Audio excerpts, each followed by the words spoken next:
Allahumma salli wa sallim wa barik alaihi wa sallam alaihi. Rindunya datuk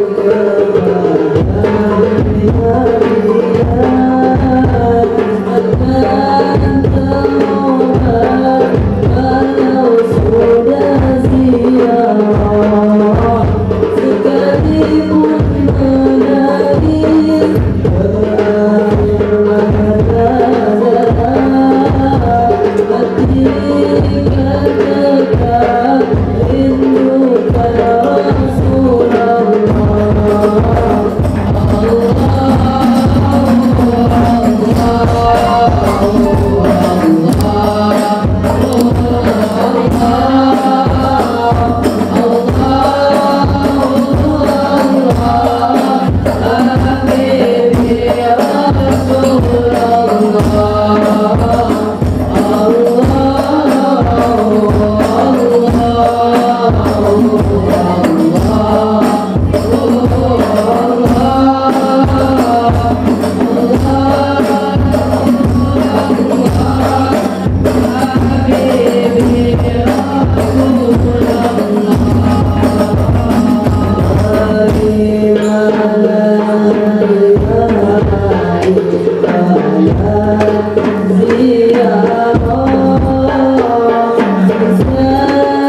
Allahumma salli wa sallim wa barik alaihi wa alihi. Alhamdulillahi Rabbil Alamin.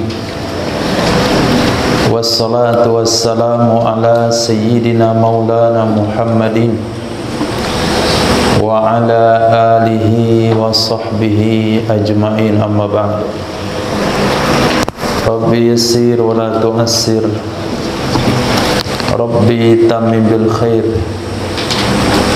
Rabbana syrah lana sudurana wa yassir lana umurana wa umurul muslimin wahlul 'uqdatam min lisanina yafqahu qawlana bisanadina al-muttasili ila imamil khatimatil hufaz al-imam Jalaluddin As-Sayuti rahimahullahu ta'ala, aqaddasallahu sirrahu wa adama nafa'a bi ulumi wa barakati wa nafahati wa madati wa karamati fid darini, amin.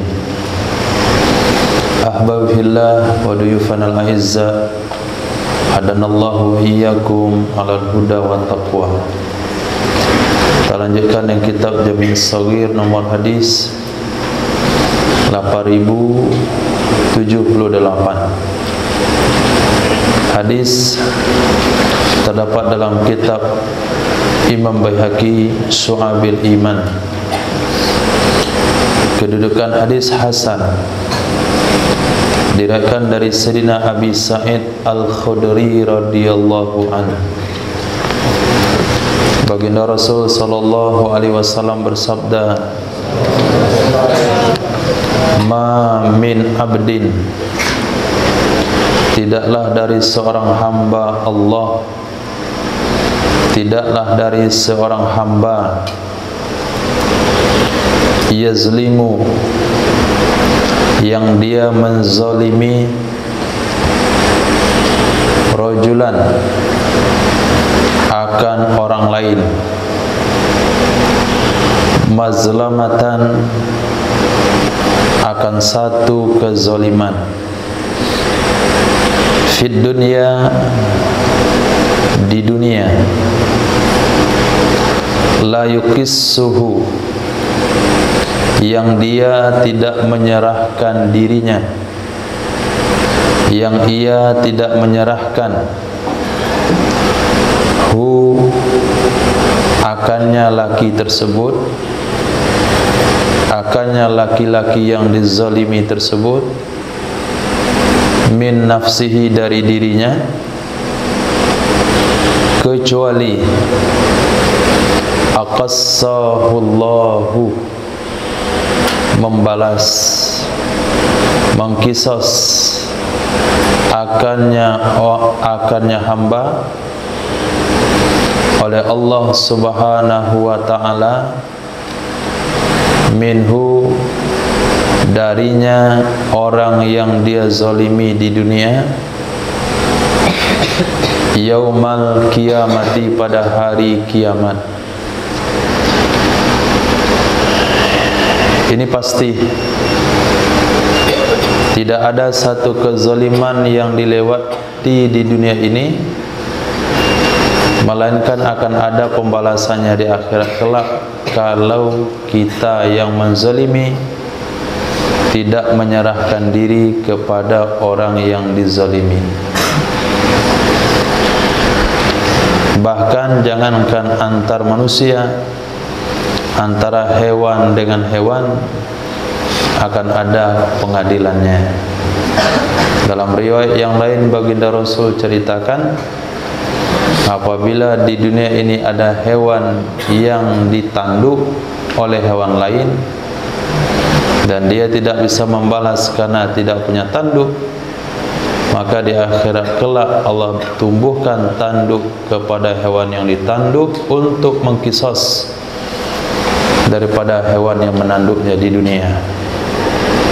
Setelah keadilan itu ditegakkan, maka semua hewan akan menjadi tanah. Pada saat itu orang-orang kafir melihat, maka dia katakan, wa yaqulul kafir ya laitani kuntu turaba. Orang kafir katakan, kalaulah aku jadi tanah juga seperti hewan itu, tentu lebih baik. Maka sebelum hari kiamat itu datang, maka diingat siapa saja yang pernah kita zalimi, kita datangi, kita sampaikan untuk minta maaf. Kalau tidak bisa dimaafkan, untuk bersedia dia balas, seperti yang dilakukan oleh Sayyidina Abu Bakar As-Siddiq radhiyallahu anhu ketika beliau sempat berbicara kasar kepada satu orang sahabat. Lalu Sayyidina Abu Bakar mengatakan, menyadari kekasarannya, dia katakan, balas kepadaku perkataan yang sama. Maka sahabat ini enggak mau membalasnya. Kalau kamu tidak mau membalasnya, saya akan laporkan ke Rasulullah. Dilaporkanlah ke Nabi SAW. Maka dipanggillah sahabat yang berkenaan. Lalu Nabi katakan, bagus kalau kamu tidak membalasnya, tapi ucapkanlah ghafarallahu Abu Bakrin, semoga Allah memaafkan Abu Bakar. Itu perkataan. Apalagi tindakan menyakiti, mengambil, mengurangi hak orang, menzalimi, merampok, merampas, menggosok, semuanya akan ada pengadilan di akhirat kelak. Ingat-ingat, ada nyakiti kawan, ambil barang kawan, dibayar sebelum mati. Azan insyaallah.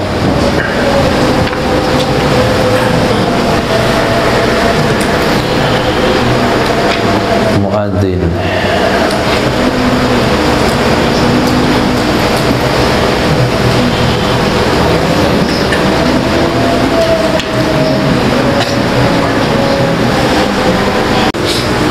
Alhamdulillah, wa sallallahu ala sayyidina maulana Muhammad wa ala alihi washabihi ajma'in. Sehingga ketika baginda Rasul sallallahu alaihi wasallam baru ringan, merasakan ringan dari sakit beliau yang berakhir dengan kematian, beliau datang ke masjid dan beliau katakan kepada sahabat, siapa di antara kalian yang pernah saya zalimi selama ini, boleh maju untuk membalas.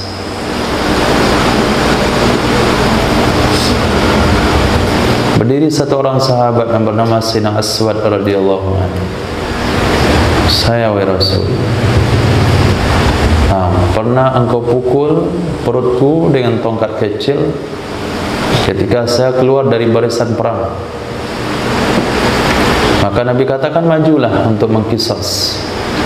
Praktek dari hadis yang Nabi sampaikan tadi. Majulah Sayyidina Aswad radhiyallahu an, sahabat yang lain.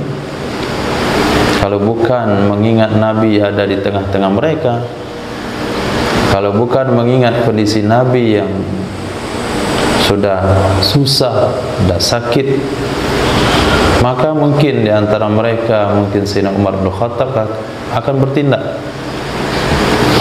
Majulah sahabat Aswad, Sayyidina Aswad radhiyallahu an. Nabi katakan, kisaslah. Ketika itu dikatakan, ya Rasulullah, dulu waktu saya dipukul di perut itu saya enggak pakai baju. Sekarang engkau kan pakai baju. Maka Nabi buka bajunya. Oh, Sayyidina Umar, Masya Allah. Nah, ini apalah yang mau dibuat oleh orang ini. Akhirnya ketika Nabi membuka bajunya, dia peluk baginda Nabi SAW. Bukan untuk mengkisas. Beliau katakan, saya kepengen akhir masaku adalah bertemu kulitku dengan kulit baginda Nabi SAW.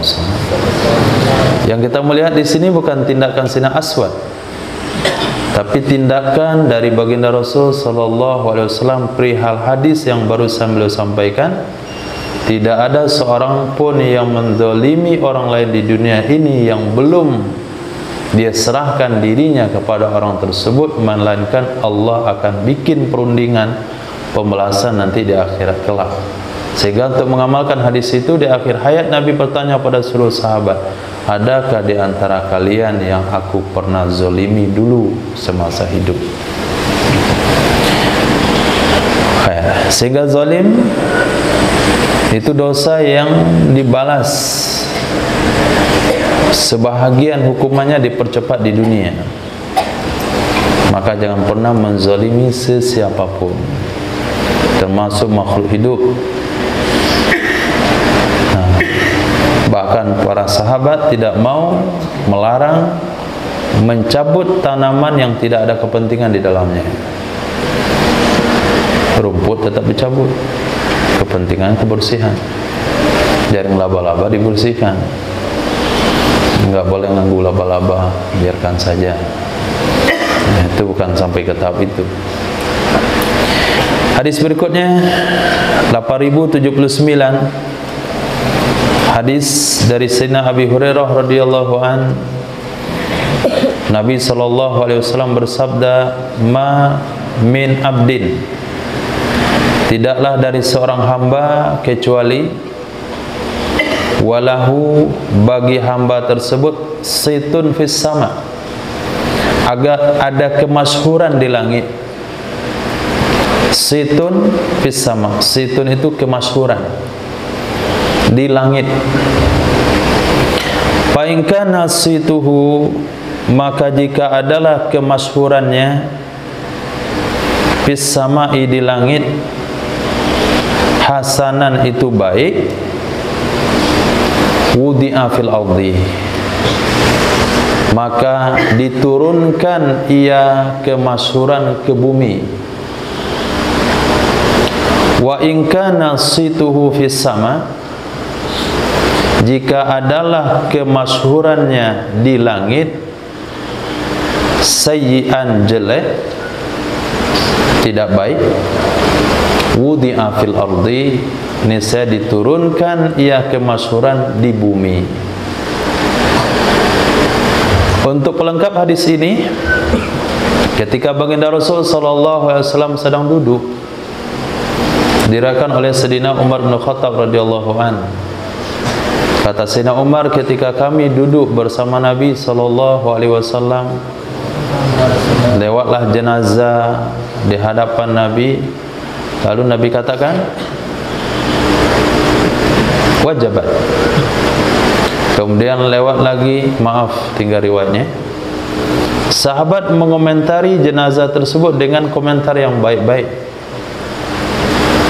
Kemudian lewat lagi jenazah, sahabat mengomentari jenazah itu dengan komentar yang tidak baik. Jawaban Nabi kedua-duanya wajabat.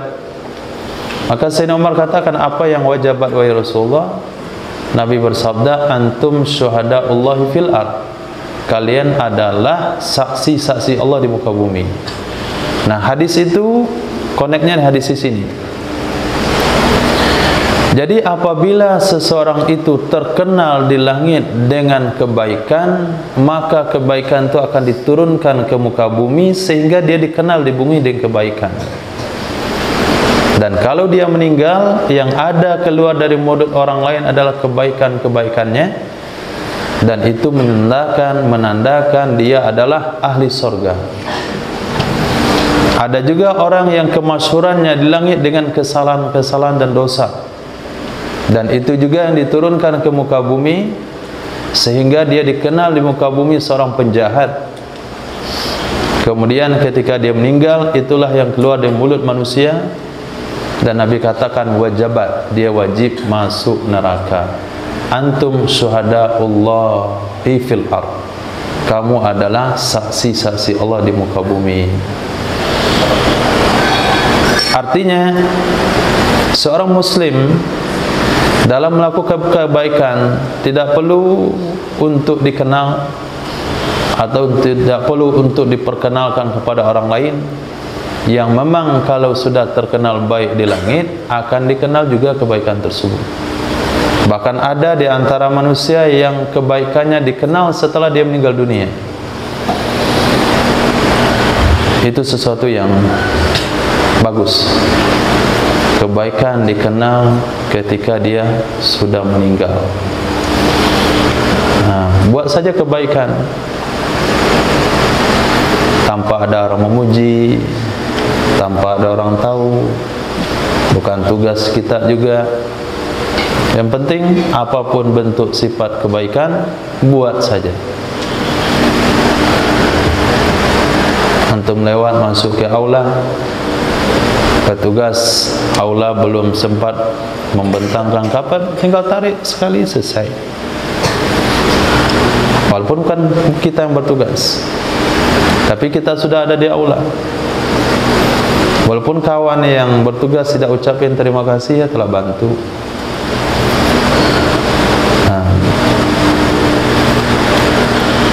Ada kawan salah letak tangannya waktu sujud, kasih tahu, diangkat tangan, jangan diletakkan di bawah. Jangan pegang kitab dengan tangan kiri, jangan pegang Quran dengan tangan kiri, jangan letakkan kepala di atas Quran. Susun meja antum di sini. Pakaian itu udah lama nggak dicuci, tolong dicuci. Itu kebaikan-kebaikan yang tidak akan pernah diingat. Yang mungkin kita tidak merasa berjasa dengan hal-hal tersebut, dan orang itu juga tidak merasa terbantu dengan perkara-perkara tersebut, tapi itu tetap sebuah kebaikan, sehingga dikenallah dia di langit dengan orang-orang at-tanasuh, tawassaw bil haq wa tawassaw bis sabr. Satu saat, saking banyaknya informasi tentang pribadi antum yang dikenal di langit, dengan duhanya, dengan zikirnya, dengan perhatian kepada kawan, dengan sungguh-sungguh belajar, dan khidmat kepada orang tua, doa untuk kawan, kan nggak ada yang tahu. Nah, betul. Satu lagi yang jatuh, doa untuk kawan, nggak ada yang tahu. Antum doain kawan, susah sekali dia menghafal. Kasihan dia, ya Rob. Sudah lama dia menghafal. Bukan dia malas, dia rajin, saya lihat. Stop satu dia sholat, tapi sulit dia menghafal. Berikan dia kemudahan. Siapa yang tahu? Tidak ada satu pun yang tahu. Tapi akan dikenal di langit. Nanti akan menjadi buah yang akan dibicarakan di bumi. Nah, jangan seperti orang kampanye yang buat kebaikan.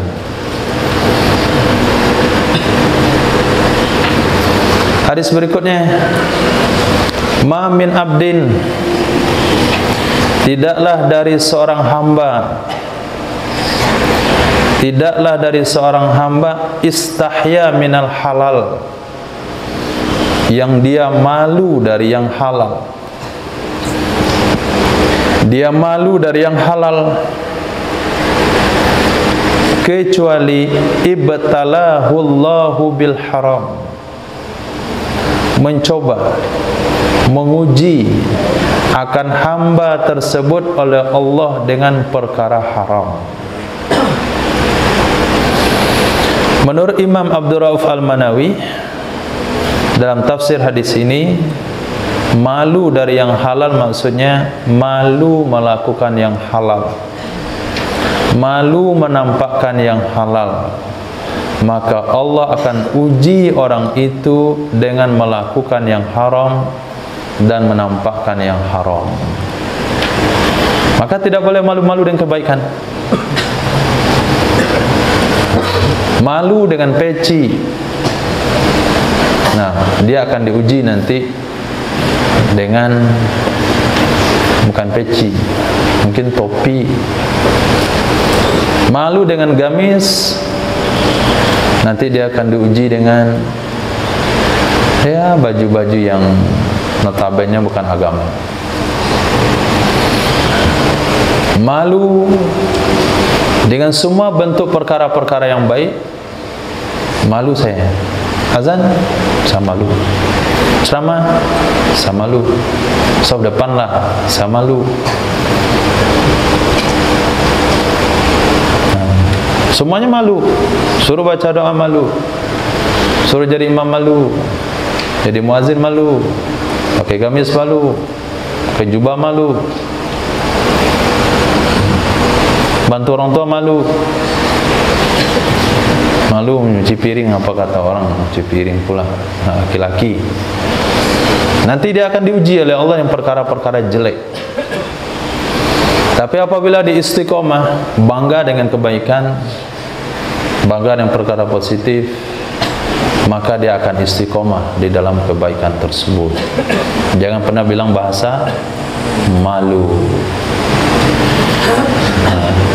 Nggak ada malu-malu untuk kebaikan. Nggak tahu, tanya. Nggak mengerti, tanya.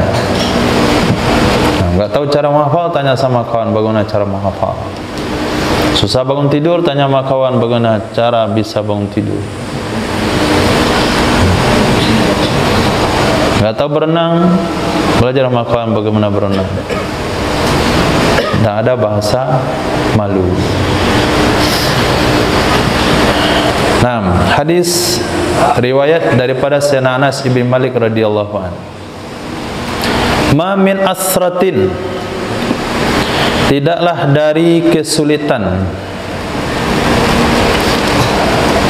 wala ikhtilaji irkin, tidak juga kencangnya urat atau saraf, wala khadasi udin, tidak juga tertusuk kayu, illa bima qaddamat aydikum, kecuali dengan sebab sesuatu yang telah melakukan oleh tangan kalian. Kecuali dengan sebab sesuatu yang telah melakukan oleh tangan kalian. Ini perkara pasti, sehingga menjadi buah bibir ulama tasawuf. Saya tahu saya sedang berbuat dosa dari tingkah laku keledai yang saya kendarai, dari tingkah laku budak yang saya punya.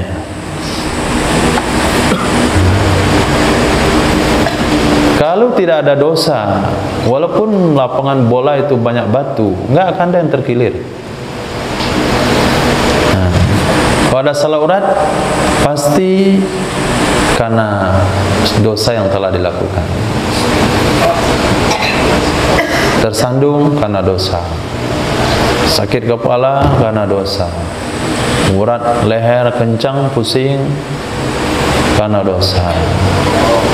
Semuanya, sakit mata, sakit gigi, sakit telinga, apapun bentuknya, ketusuk duri.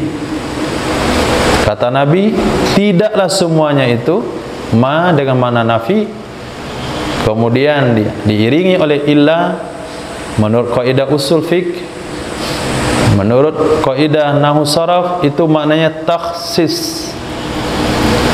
Satu-satunya musibah yang kalian terima karena dosa.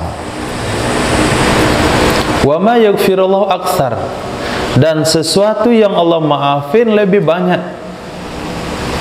Sesuatu yang Allah maafkan lebih banyak jumlahnya. Nah, kalaulah setiap dosa yang kita buat Allah ambil tindakan, maka tiap hari mungkin kita sakit kepala.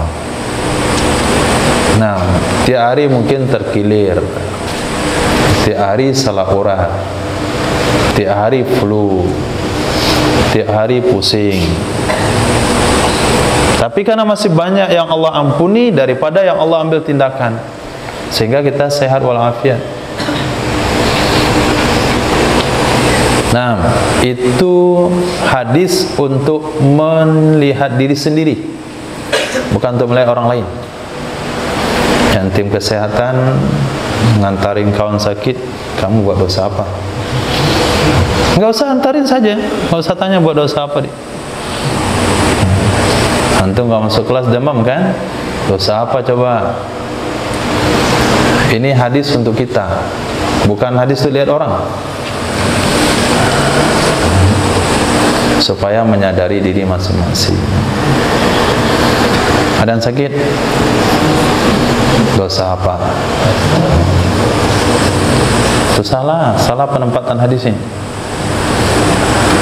Itu hadis untuk melihat diri sendiri, bukan untuk melihat orang. Sehingga ulama tasawuf katakan, saya tahu dosa apa yang saya buat dari akhlak hamba saya. Tidak ada bahasa mereka, saya tahu kesalahan orang lain dari musibah yang menimpa orang lain karena dosa dia. Enggak ada bahasa itu yang mereka keluarkan. Bahasanya bahasa pribadi, memperbaiki diri sendiri. Ma min ghaziyatin, tidaklah dari orang yang berperang. Hadis ini terdapat dalam Musnad Imam Ahmad bin Hanbal, Sahih Muslim, Sunan Abi Dawud, Sunan Nasa'i, Sunan Ibnu Majah. Tidaklah dari orang yang berperang, taghzu, yang dia berperang fi sabilillah, di jalan Allah Subhanahu wa ta'ala, fayusibunal ghanimah, lalu mereka mendapatkan rampasan perang. Lalu mereka mendapatkan rampasan perang, kecuali ta'ajjalu, mereka telah mengambil segera, mereka telah mengambil segera thulusai ajrihim, 2/3 pahala mereka, minal ujroh, dari pahala.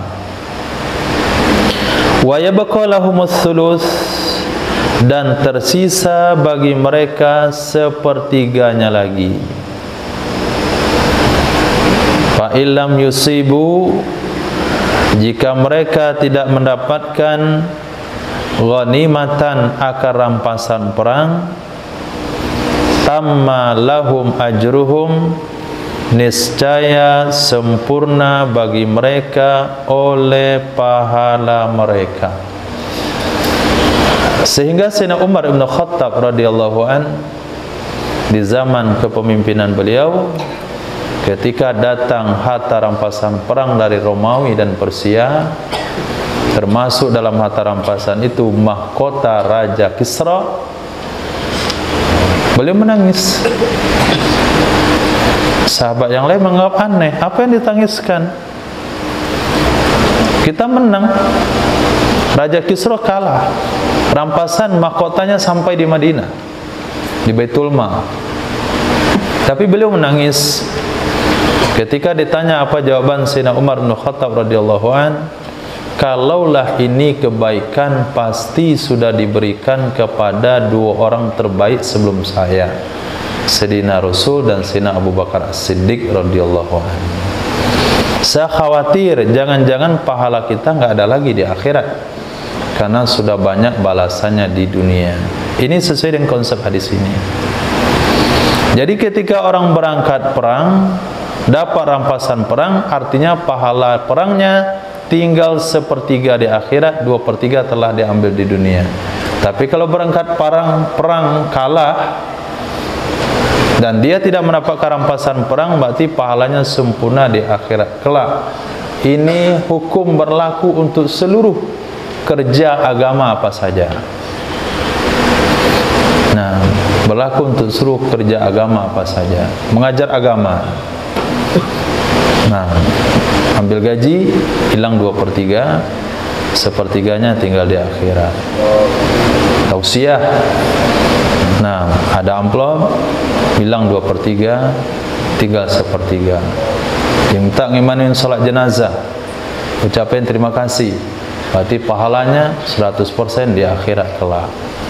Minta mendoa, imam tarawih, nah, imam tarawih bonus dari pengurus masjid adalah 30 hari tarawih saja, ada bonusnya. Maka kasih ya, Salman telah ngimamin kami. Ditunggu-tunggu gak ada apa-apa, berarti pahalanya 100% di akhirat. Kalau dibayar dia pakai amplop, tinggal 1/3, 2/3-nya telah diambil. Nah, mau 100% di akhirat atau mau 1/3?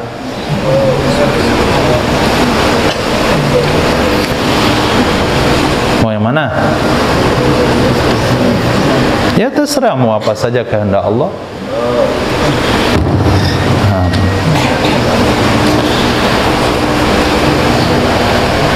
Paham?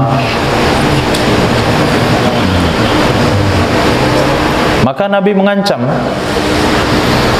Ancaman diberikan bagi orang-orang belajar agama untuk mencari keduniaan. Tapi ancaman tidak ada bagi orang belajar dunia untuk mencari dunia. Nggak ada ancaman. Belajar ekonomi untuk mencari ekonomi, belajar mesin untuk buka bengkel, belajar teknik untuk bikin rumah dan sebagainya, nggak ada celaan sama sekali. Tapi kalau antum belajar Quran untuk duniawi, itu yang pertama masuk neraka. Nah, kenapa diancam begitu?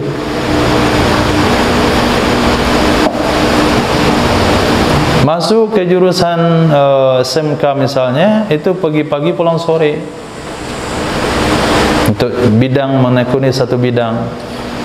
Kemudian setelah selesai bisa digunakan untuk cari dunia, nggak ada masalah. Belajar Quran 24 jam, pulang hanya sekali setahun. Cari dunia, awas, diancam.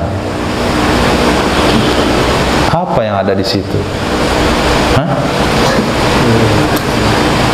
Sudahlah mencarinya total waktunya, banyak syaratnya, kemudian digunakan untuk dunia, ancamannya berat lagi. Kemudian belajar ilmu dunia bisa sambilan, bisa pakai handphone, bisa pulang balik, bisa libur. Nah, sudah dapat ilmunya, boleh cari dunia, bikin tarif dengan ilmu yang dia punya, nggak ada masalah. Halalan thayyibah. Tapi dengan agama nggak bisa. Orang yang belajar agama untuk mencari dunia, lam yajid raihatal jannah, nggak akan dapat bau surga. Bisa menghafal Quran supaya bisa lulus kuliah di kedokteran, nggak dapat bau surga. Berarti nggak masuk surga, baunya aja nggak dapat. Padahal 40 tahun sebelum sampai ke surga ada kecium baunya. Berarti Allah menyediakan ada balasan khusus bagi antum di akhirat kelak. Nah, yaitu surganya satu tingkat di surga para nabi. Surganya satu tingkat di bawah surga para nabi. Jadi nggak boleh ilmu yang semulia itu untuk mencari dunia. Paham? Betul nih?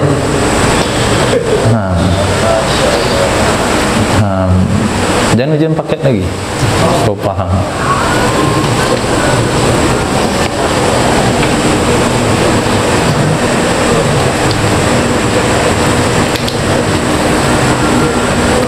Hadis berikutnya Nabi SAW bersabda,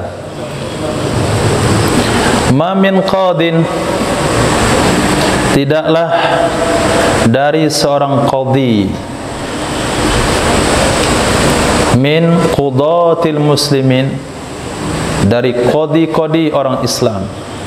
Qadin mufrad kalimat tunggal, qudha kalimat jama'.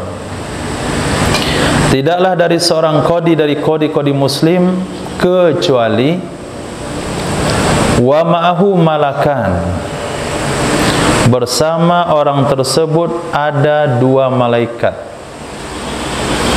Bersama qadhi tersebut ada dua malaikat, yusaddidanihi, yang membimbing keduanya dua malaikat akan orang tersebut ke jalan yang benar. ilal haq, ke jalan yang benar. Malam yurid ghaira, selama dia tidak punya tujuan selain kebenaran, selama dia tidak punya keinginan ghairahu, selain kebenaran, tulus dari hatinya, betul-betul untuk mengadili, betul-betul untuk memberikan hukum yang tepat dan jelas. Pasti ada dua malaikat yang membimbingnya, selalu memberikan keputusan-keputusan yang tepat. Fa idza arada ghairahu, apabila dia menginginkan selain kebenaran, apabila dia menginginkan selain kebenaran,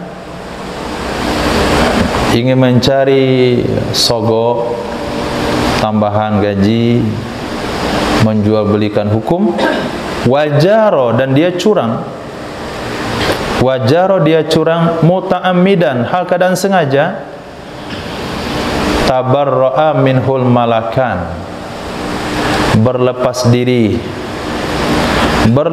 diri darinya orang tersebut oleh dua malaikat, wa wakalahu, dan menyerahkan keduanya, dua malaikat, akan orang tersebut kepada dirinya sendiri.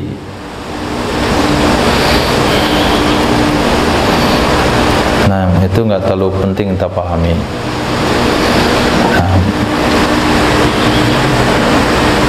Ma min qalbin, tidaklah dari hati, tidaklah dari hati, artinya seluruh hati, illa, melainkan huwa mu'allakun, dianya hati digantungkan, baina usbu'ain, antara dua jari, min asabi'ir rahman, dari anak jari Allah. Nah, sampai di situ dulu. Hadis ini berkaitan dengan akidah. Dikatakan dia Subhanahu wa ta'ala memiliki anak-anak jari. Al-Quran mengatakan Allah punya tangan. Yadullahi fawqa aydihim, tangan Allah di atas tangan mereka. Hadis mengatakan Allah punya jari-jari. Nah, akidah Ahlus Sunnah wal Jamaah menafsirkan, mewajibkan, ada dua kelompok Ahlus Sunnah. Pertama adalah tafwid atau taslim, dalam artian wajib diimani, tapi tidak boleh dibayangkan, tidak boleh ditafsirkan, tidak boleh dipertanyakan. Seperti jawaban Imam Malik rahimahullahu ta'ala, al-istiwa'u ma'lum wa kaifiyatuhu majhul wa su'alu anhu bid'ah. Tapi generasi terakhir, mutaakhirin dari umat ini tidak bisa memahami akidah itu. Maka ulama ahli sunnah abad modern, ulama mutaakhirin, generasi akhir, itu memakai metode takwil. Dan banyak ayat Al-Quran yang ditakwil dalam Al-Quran. Lihat tafsirannya, pasti ada takwil. Nah, takwil inilah yang mudah kita pahami sekarang. Jadi anak jari itu maksudnya kekuasaan Allah Subhanahu wa ta'ala. Nah, di sini kita beda akidah dengan Wahabi, yang mereka menetapkan Allah punya tangan dan punya jari, betul-betul punya, ada fisiknya, tapi tidak seperti tangan dan jari makhluk. Itu akidah sesat. Keluar akidah itu dari lingkaran akidah Ahlus Sunnah wal Jamaah. Sudah. Khair. Apa maksud anak jari di sini? Kekuasaan Allah Subhanahu wa ta'ala dengan kuasaan yang sangat ringan.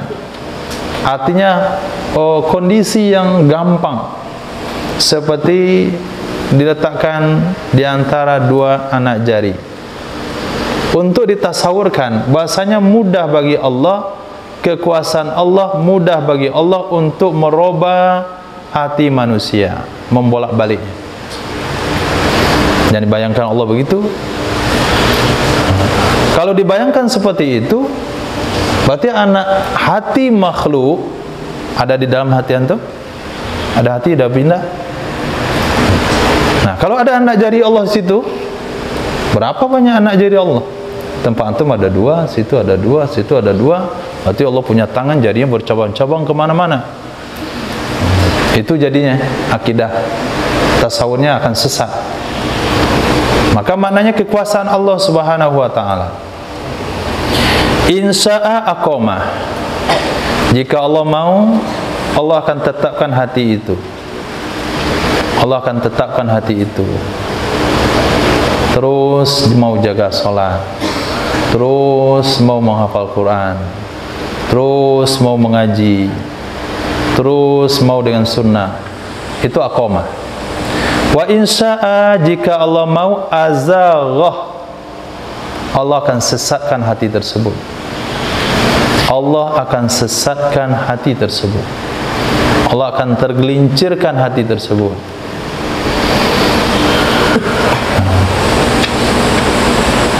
Nah, karena kekhawatiran itulah baginda Rasul sallallahu alaihi wasallam selalu membaca doa, ya muqallibal qulub, sabbit qalbi ala dinik, wa ya musarrifal qulub, sarrif qalbi ala ta'atik. Karena kecemasan. Dan jangan nanti sekarang pakai gamis, pakai jubah, pakai sorban, innalillahi wa inna ilaihi raji'un. Kemudian dia ceramah di gereja. Haleluya. Itu yang dikhawatirkan oleh para ulama. Itu yang dikhawatirkan oleh baginda Rasulullah SAW. Kekhawatiran itulah yang selalu menghantui mereka, sehingga katakan ya muqallibal qulub, sabit qalbi ala dini. Karena tidak ada jaminan hati itu tetap sampai akhir hayat.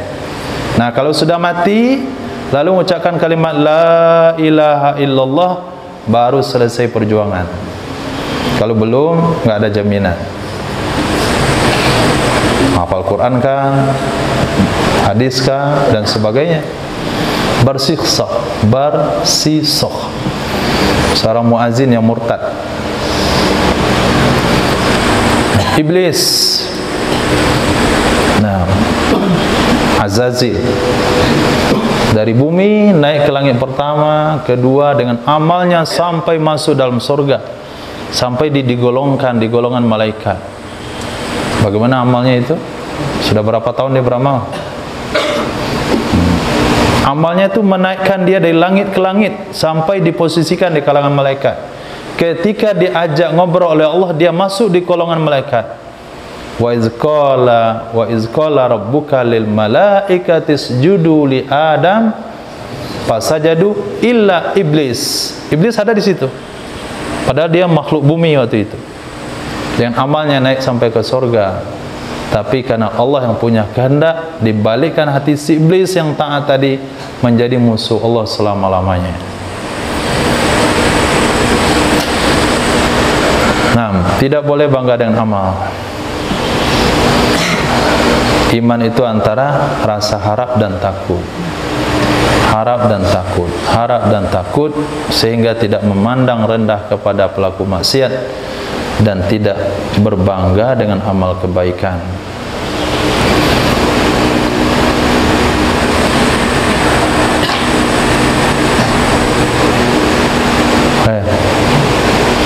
Apa yang terpikirkan? Mikirkan hati. Nah, pikirkanlah selalu hatimu. Sehingga ulama tasawuf mereka bikin ekor sorbannya ke kiri. Nah, supaya nutupi hati, supaya nggak ada yang ganggu.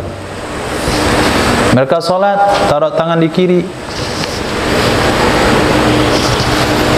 Itu bentuk doa dengan fi'il yang mereka buat.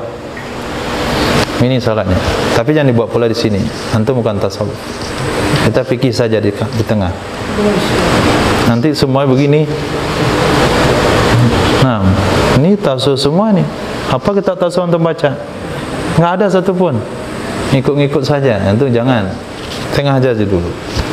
Nanti kalau ada daurah Ihya Ulumuddin, nah baru sini. Zikir, Masya Allah. Mau jadi ulama tasawuf, zikir. Rencana mau 70.000, nah, 1.000 tewas. Belum bisa itu berarti. Nah, kalau udah zikir 70.000, baru tangan boleh sini. Nah, korsoban di tengah aja, ikut sunnah atau di kanan. Nanti kalau udah zikir 70.000, baru di sini. Pindah sorbannya ke kiri, nutup hati. Wa mizanu biyadir rahman. Timbangan itu ada di tangan Allah. Timbangan itu ada di tangan Allah, artinya timbangan ada di kekuasaan Allah. Yarfa'u aqwaman, mengangkat ya Allah akan beberapa kaum, wa yakhfidu akharin, dan merendahkan ya Allah akan kaum yang lain sampai hari kiamat. Semana dengan firman Allah yang berbunyi, tu'izzu man tasha wa tudhillu man tasha biyadikal khair. Nah, berarti mizan maknanya di sini adalah kebaikan. Ma min qaumin, tidaklah dari satu kaum, satu masyarakat, satu kampung, yu'malu fihim bil ma'asi, yang dikerjakan, yang dilakukan di tengah-tengah mereka bil ma'asi, dengan perbuatan maksiat, hum, mereka kaum, a'azzu, lebih mulia, lebih berpengaruh, wa aksaru, lebih banyak, min man ya'malhu, dari orang yang melakukan maksiat tersebut, summa lam yughayyiruhu, kemudian tidak merubah mereka kaum akannya pelaku maksiat, melainkan ammahumullahu ta'ala minhu bi'iqabin, meratakan akan mereka oleh Allah Subhanahu wa ta'ala dari karenanya maksiat dengan hukuman. Hukuman yang dimasukkan di sini adalah musibah, bukan hukuman di akhirat. Karena ada hadis riwayat pada Sayyidatina Aisyah radhiyallahu taala anha. Nabi bercerita, nanti ada manusia yang mereka dengan jumlah yang banyak akan datang ke Ka'bah, ingin menangkap Imam Mahdi, ingin menghancurkan Ka'bah. Maka Allah hancurkan kaum tersebut, mulai daripada saf yang paling belakang, dari saf yang paling depan, kemudian Allah sisakan satu orang saja sebagai saksi untuk menceritakan kejadian tersebut. Kemudian Sayyidah Aisyah katakan, ya Rasulullah, bukankah di antara pasukan itu ada yang pergi berperang karena terpaksa? Kata Nabi, memang mereka di dunia akan diberikan hukuman yang sama, tapi di akhirat mereka akan dibangkit sesuai dengan niat mereka masing-masing. Sesuai dengan firman Allah yang berbunyi, wattaqu fitnatan la tusibannal ladzina dzalamu minkum khassa. Takutlah ancaman, fitnah, azab, musibah yang tidak menimpa kaum yang zalim saja, tapi akan menimpa semuanya. Kapan hal ini terjadi? Apabila di satu masyarakat satu kampung, desa, kelurahan, ada pelaku maksiat di sana yang jumlah orang baiknya lebih banyak dari pelaku maksiat. Orang-orang baiknya berpengaruh, sementara pelaku maksiat tidak punya pengaruh. Mereka tidak gunakan pengaruhnya, mereka tidak gunakan jumlah yang banyak tersebut merubah perbuatan maksiat. Dibiarkan begitu saja, maka kampung itu akan ditimpa musibah semuanya.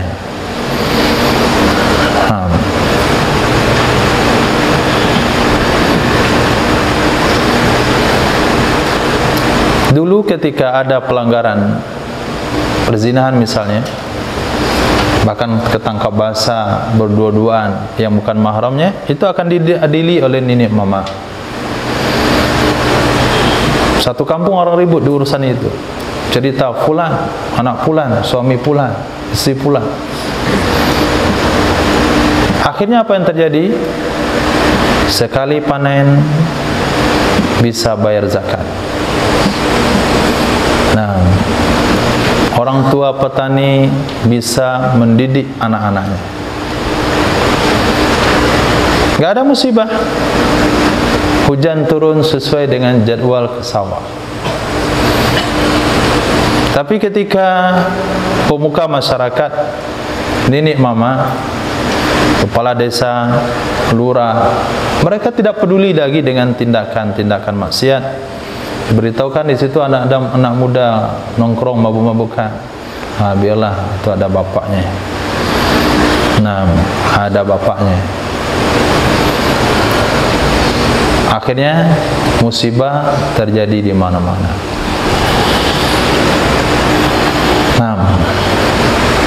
Nah, jangan sampai kawasan cuman 500 meter, ada masyarakat di sini dari berbagai suku dan golongan. Nah, hawari majelis guru ada perbuatan maksiat, sholatnya nggak benar, wudhu nggak betul, antum biarin. Nah, itu bahaya itu. Itu ada sungai di balik situ. Sungainya mengamuk.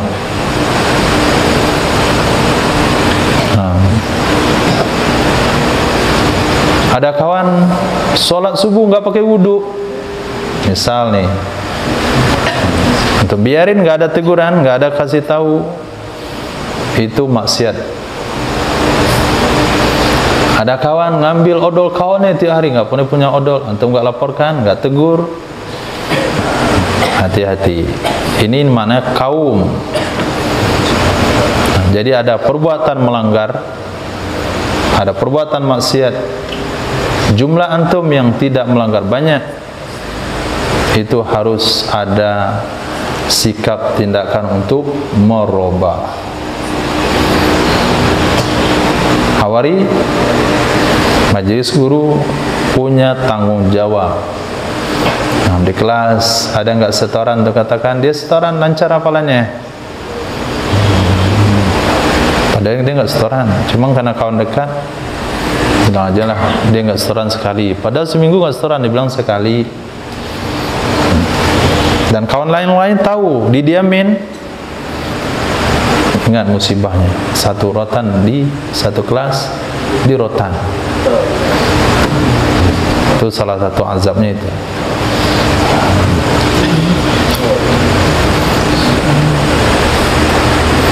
Jadi yang wudhu yang tidak benar, muka di sini nggak basah, nah nggak kena air di sini, antum tahu tuh.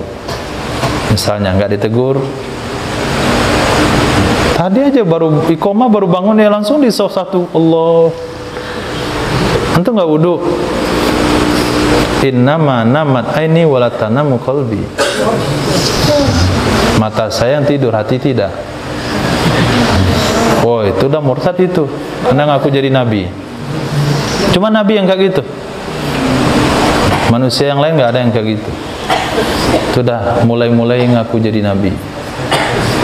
Innama namat aini walatanamu qalbi. Ketika baginda Rasul SAW dikatakan oleh Sayyidah Aisyah, ya Rasulullah, engkau kan sudah tidur dan menengkur, kok langsung sholat wudu, langsung sholat subuh, kata Nabi, katakan yang tidur mata saya, hati nggak tidur. Itu khusus untuk Nabi. Nggak boleh antum riwayatkan selesai tahajud langsung tidur, ketika iqamah langsung ke shaf pertama, karena didenda seminggu di shaf pertama takbir Allahu Akbar, bersengaja sholat tanpa wudu, hukumnya murtad. Ada yang tahu tidak menegur, hati-hati dengan musibah. Nah, masyarakat, nah itu tanggung jawab Pak Lurah, alim ulama, nenek mama, pemuka adat. Nah, kalau mereka diam dengan maksiat yang ada di sekitar mereka, Allah katakan ammahum, dengan rumah-rumah nenek mamanya akan dibawa oleh banjir. Ma min qaumin, hadis sahih riwayat Imam Abu Dawud dari Sayyidina Abi Hurairah radhiyallahu anhu, hadis berikutnya, ma min qaumin, tidaklah dari satu kaum, ma min qaumin, tidaklah dari satu kaum, yakumuna, yang mereka berdiri, min majlisin, dari majlis, la yazkurunallaha ta'ala fihi, yang mereka tidak mengingat Allah subhanahu wa ta'ala dalam majlis tersebut, yang mereka tidak mengingat Allah subhanahu wa ta'ala dalam majlis tersebut, kecuali qamu, mereka berdiri an misli jifati himar, dari seumpama bangkai keledai. Wa kana dzalikal majlis, dan adalah demikian majlis, alaihim, terhadap mereka, hasratan yaumal qiyamah, kerugian, penyesalan pada hari kiamat. Nah, majlis lalai. Majlis lalai kafaratnya ditutup dengan kafaratul majlis, supaya tidak berdiri dari majlis itu seperti berdiri meninggalkan bangkai keledai. Apa isyarat yang Nabi sebutkan dari hadis itu? Orang yang duduk dalam satu majlis, dalam majlis itu tidak ada zikir, yang ada cuma ghibah atau bicara soal pengalaman sambil membanggakan diri, atau membicarakan orang lain, atau merencanakan sesuatu yang tidak ada nilai agama sama sekali, maka berdirinya seperti berdiri dari bangkai keledai. Itu bahasa hadis itu halus atau kasar? Halus atau kasar? Hah? Sindiran Nabi di situ halus atau kasar? Halus. Nanti tak mengerti. Siapa yang mengurumuni bangkai keledai? Kucing? Kambing? Ayam? Sapi? Kerbau? Enggak, anjing. Nah,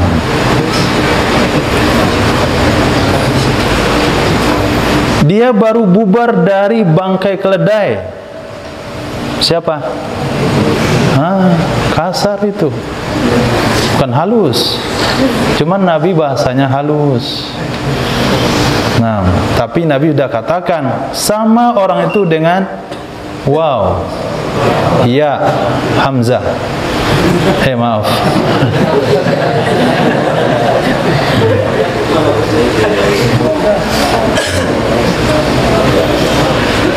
Saking halusnya bahasa baginda Rasul, tak mengerti. Nabi sudah keras ngomongnya.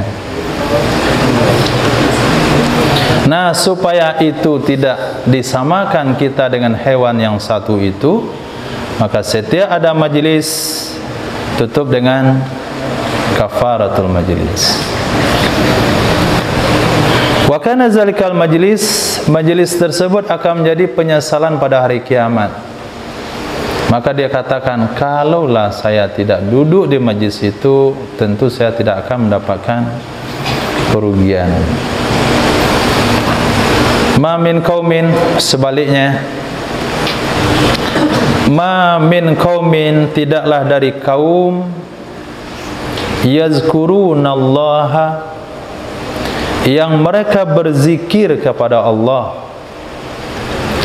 Tidaklah dari satu kaum yang mereka berzikir kepada Allah. Siapa yang berzikir? Mereka. Nah, bukan yazkuru kullu wahidin minhum.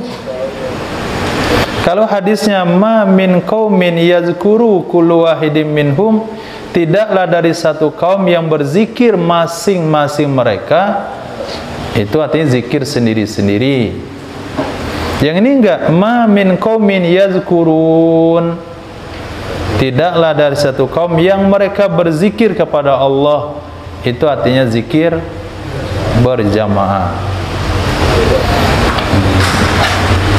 Kecuali haffat bihimul malaikah, mengerumuni dengan mereka oleh malaikat, mengerumuni dengan mereka oleh malaikat, sehingga malaikat ada di celah-celah mereka.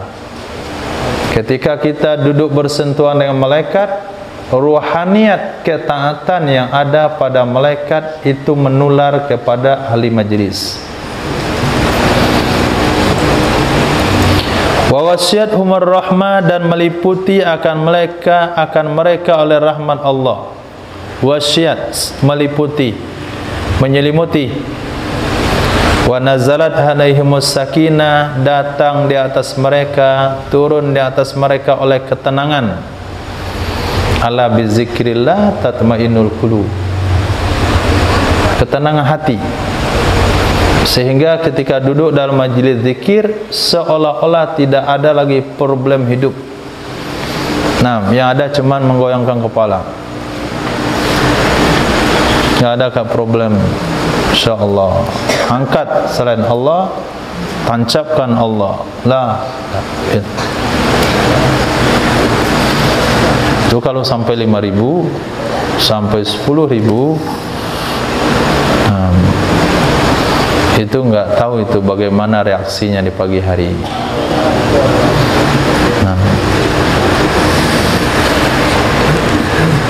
Nazalat alimus sakinah, enggak ada kerisauan tentang masalah kehidupan. Yang paling penting, zakarallahu fiman inda, Allah sebut mereka, menyebut akan mereka oleh Allah di golongan pada orang-orang yang ada di sisi Allah, yaitu malaikatul muqarrabun. Ini yang dimasukkan hadis yang tadi yang pertama kita baca. Orang itu punya kemasyhuran di langit. Kenapa dia punya kemasyhuran di langit?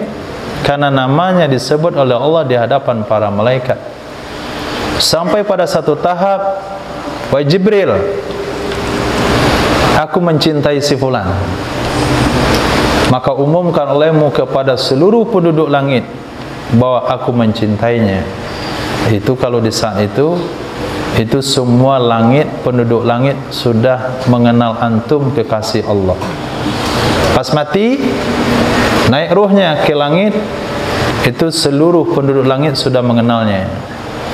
Nah, ini yang datang nih ruh,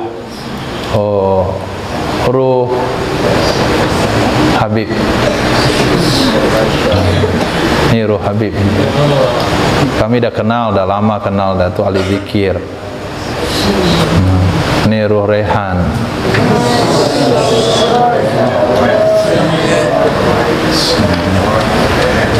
Saya enggak kasih tahu Rehan yang mana, pokoknya Rehan.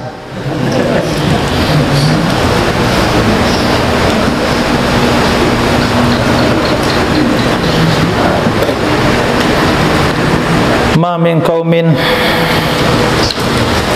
terakhir, dua terakhir.